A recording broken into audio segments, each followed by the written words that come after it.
Hey everyone, let's talk about a very important topic today, which has been circulating a lot in the social media, which is about whether can you add a spouse as a non-accompanying in your peer application or not. Well, absolutely. The short answer is absolutely you can. There is nothing that is preventing you from adding your spouse as a non-accompanying in your peer application. However, you are supposed to be truthful in your application. So you cannot just add your spouse as a non-accompanying in your peer application only to bump up your CRS score. Because in that case, it's an intentional misrepresentation. You're not actually telling the truth to IRCC.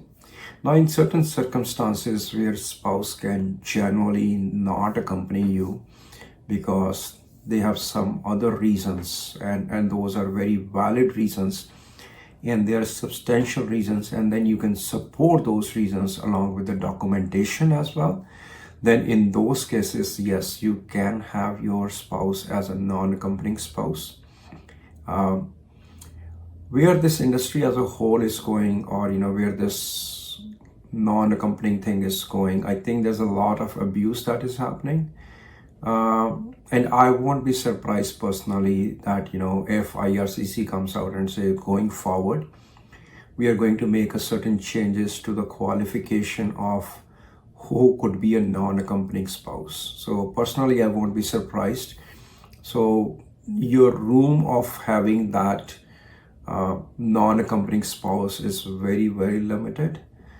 Make sure when you are using your spouse as a non-accompanying spouse or adding them as a non-accompanying spouse, you have some very valid reasons that you can actually prove through the documentation, through the proper storyline, and those needs to remain valid after you become a PR as well.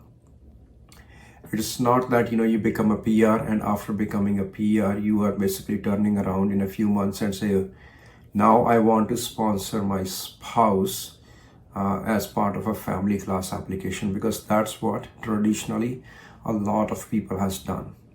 Now, if you do that, IRCC can basically come back and say your intention of having your spouse as a non-accompanying in your peer application was malified, and therefore we are going to start a proceedings, in which case they can also revoke your PR application as well because of the misrepresentation.